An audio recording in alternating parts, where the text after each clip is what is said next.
వేట్లు చేసే దీని మీద గత 10-15 ఏళ్ల నుండి ఎవడు ప్రభుత్వంలోకి వచ్చినా ఇంతే. అది జగన్ అప్పుడు చేయలా, ఇప్పుడు చేయలా. కాసేపు తిట్టుకుంటారు రాజకీయ నాయకులు, నీతి తప్పు అంటే అధికారంలో ఉన్నవాడు ప్రతిపక్షం వాడు తిట్టుకుంటాడు, ప్రతిపక్షం వాడు అధికార పక్షం తిట్టుకుంటాడు. వీడు వచ్చాక మళ్ళీ ఏం జరగదు. నేను చెప్పినట్టు ఆ మినిమం ఇంటర్వెన్షన్ అంతే అయిపోయింది. తాంబూలాలు ఇచ్చేసాం, తనుగు చావండి. నిజమైన కమిట్మెంట్ అయితే ఉండదు. అవును అవును రైట్. మరొక అంశం, వల్లంనేని వంశీ అరెస్ట్ తర్వాత ఈ వారంలో ఒక రకంగా అది కూడా మేజర్ ఇష్యూ అయింది. కానీ ఇప్పుడు పాయింట్ ఏంటి అంటే థర్డ్ డిగ్రీ ప్రయోగం చేసే అవకాశం ఎంతవరకు ఉంది అనేది ఒక చర్చ. వల్లంనేని వంశీని ఇంకా బయటికి రాకుండా కేసుల మీద కేసులు పెట్టి ఒక టార్గెట్ చేశారా, అదే జరగబోతుందా, ఏం జరగబోతుంది వంశీ విషయం? జైల్లో ఉన్నాడు కాబట్టి ఇక థర్డ్ డిగ్రీ ప్రయోగం అసాధ్యం, ఎవరు చేయలేరు. జైలుకి వెళ్ళాక చేయడానికి కుదరదు థర్డ్ డిగ్రీ ప్రయోగం.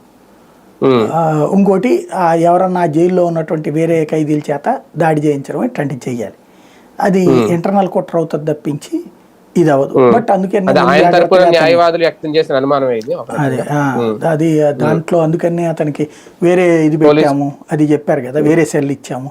అంటే జ్యుడిషియల్ కస్టడీలో ఉంటే అలా జరగదేమో సార్, పోలీస్ కస్టడీలో ఉంటే జరిగే అవకాశం ఉంది. పోలీస్ కస్టడీలో ఉంటే జరుగుండేది, పోలీస్ కస్టడీలో లేడు కదా అతను.